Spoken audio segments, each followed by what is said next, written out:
The Electoral College may have voted, but that doesn't mean the fight for the White House is over. Oh, not by a long shot.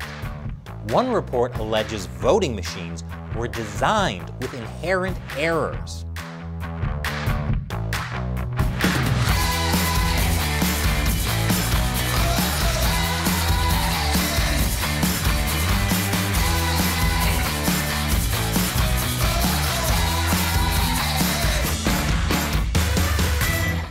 Welcome to Chris Chappell. I'm America Uncovered. Or something like that. It's been a crazy few weeks, and I'm just trying to keep up, okay?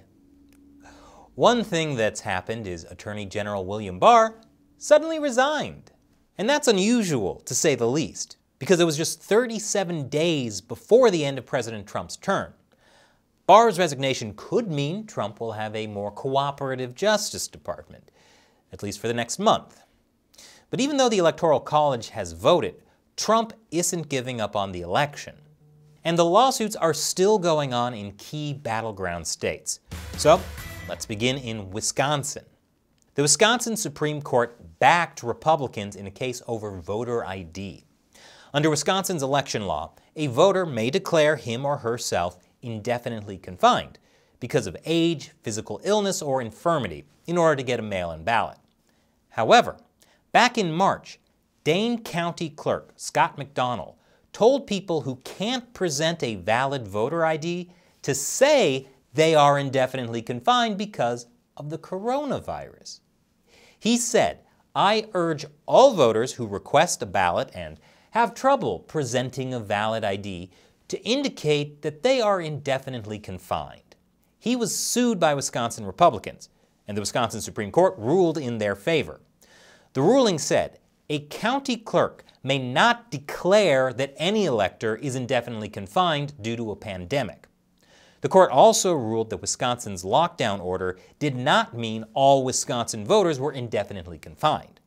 The court also said anyone who submitted a vote claiming they were indefinitely confined when they aren't, and remember, a pandemic is not a reason to claim that, their ballots would not count. So that was definitely a win for Wisconsin Republicans. About 215,000 voters claimed indefinite confinement status this fall, nearly a four-fold increase from the last presidential election. It's impossible to say, however, how many of those claims were invalid without looking into each case. The state Supreme Court also delivered a defeat to the Trump campaign, throwing out a lawsuit it described as unreasonable in the extreme. Well, putting it that way probably would give you the wrong idea. Imagine that, a headline being misleading.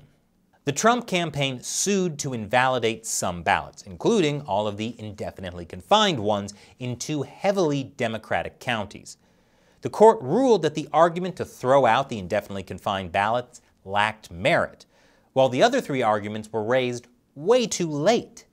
Specifically, the court ruled that the campaign's delay in raising these issues was unreasonable in the extreme, and the resulting prejudice to the election officials, other candidates, voters of the affected counties, and to voters statewide is obvious and immense. In other words, they were saying the lawsuit should have been brought much earlier. The delay was unreasonable in the extreme, not the content of the lawsuit. The Wisconsin Election Commission is also divided on election fraud. A Republican member of the Wisconsin Elections Commission, Dean Knudsen, said there is no evidence of any fraud related to Dominion voting machines in Wisconsin. But another Republican member, Bob Spindell, said it appears we certainly had fraud all over the country in this 2020 election.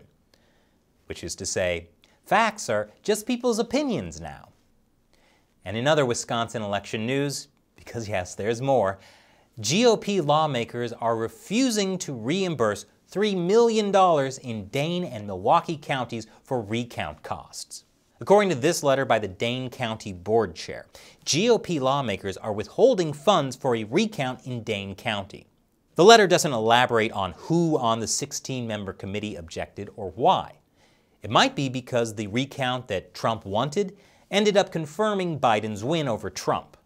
Of course, the recount itself may have been accurate, but the votes cast were fraudulent. We don't know. But we do know that the Trump campaign had paid $3 million for the recount. And now, GOP lawmakers are refusing to use that money to actually make the reimbursement.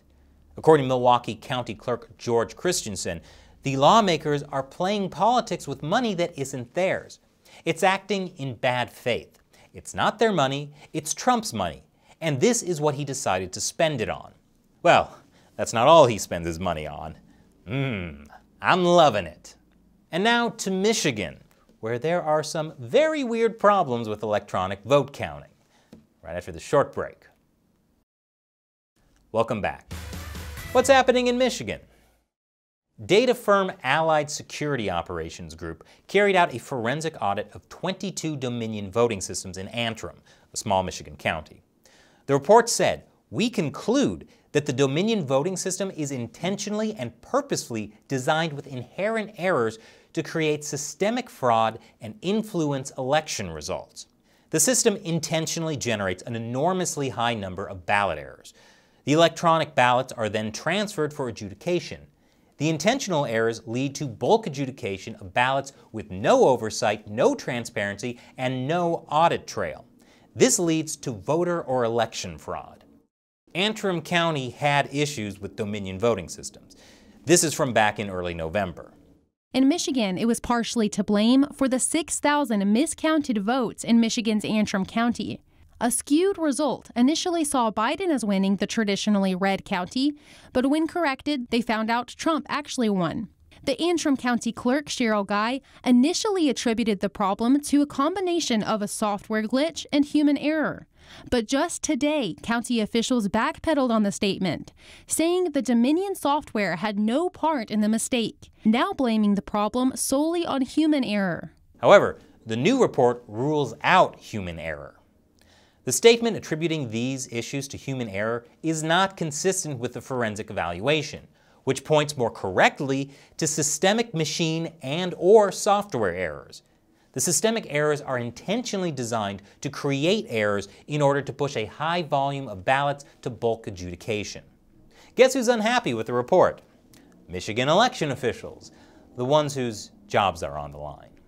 Michigan Elections Director Jonathan Brader said that the report makes a series of unsupported conclusions, ascribes motives of fraud and obfuscation to processes that are easily explained as routine election procedures or error corrections, and suggests without explanation that elements of election software not used in Michigan are somehow responsible for tabulation or reporting errors that are either non-existent or easily explained.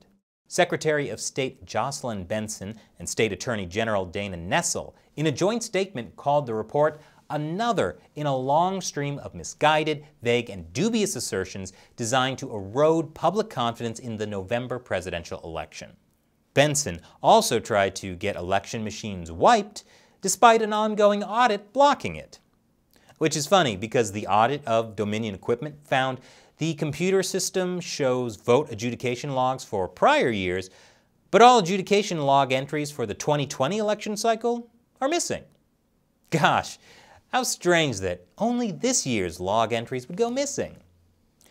But the Dominion CEO testified this week in front of the state legislature, where he denied everything. I guess that settles it then. But there's more coming up after the break. Welcome back. Unless YouTube demonetizes this episode. Now, let's look at Pennsylvania.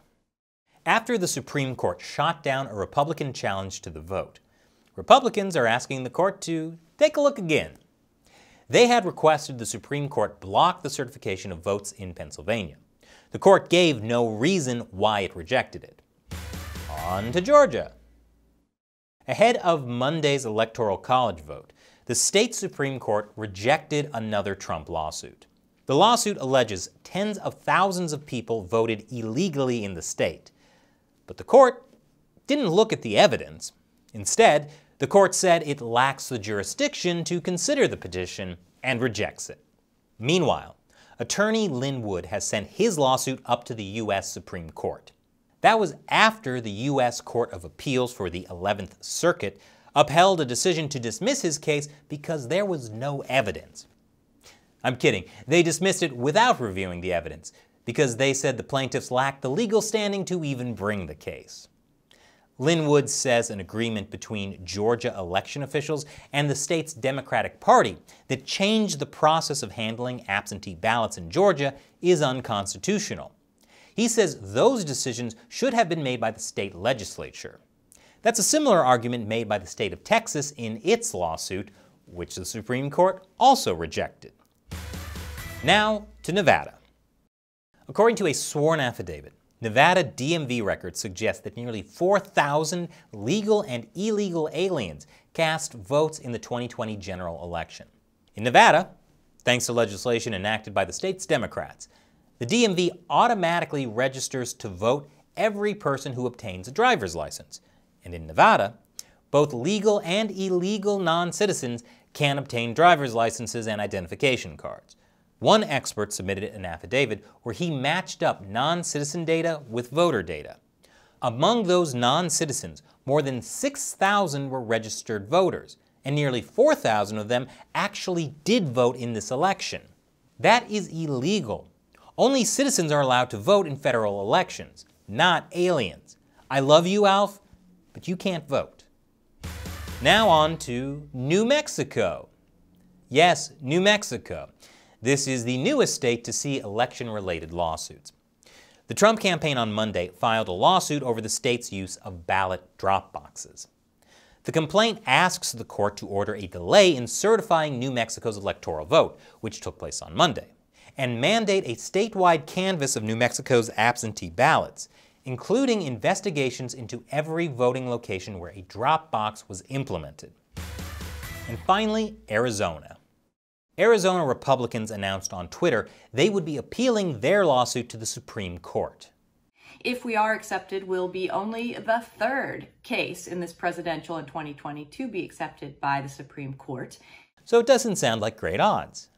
The judge set unrealistic deadlines. Well, that only gave us 3 days to examine up to 3 million ballots, which we all know is impossible. That also doesn't sound like great odds. So among these lawsuits brought in various states, none of them seems to be substantial enough or taken seriously enough by the courts to actually change the outcome of the 2020 election. Meanwhile, Trump's campaign lawyer, Jenna Ellis, told Newsmax that the Trump campaign will keep fighting for these lawsuits even after January 6th. She says that's because it's ultimately about election integrity. We as Americans have to make sure that this never, ever happens again, and that we make sure to put in place election integrity safeguards that President Trump has been calling for, and that's what we're going to continue to work on. So never give up the fight. We are proud to be Americans. We want to make sure to protect free and fair elections. Every legal vote should be counted. That shouldn't be a controversial position. Oh, but it is a controversial position. Sounds like 2021 could be just as fun as 2020. And you know, if I've learned anything from 2020, it's that there's still time for an alien invasion to happen before the end of the year. And you know how I've been covering a lot of election fraud-related content lately. Well, I'm doing it because you, the viewers, have told me you want to see more. YouTube, on the other hand, is telling us we should do more episodes about other topics that aren't controversial. They've been demonetizing a lot of our election videos, which is why we need your support on Patreon. For as little as $1 an episode, you can ensure we keep making America Uncovered despite whatever YouTube throws at us. Visit patreon.com/AmericaUncovered to learn more. We also have PayPal and Bitcoin. Once again, I'm Chris Chappell. Thanks for watching America Uncovered.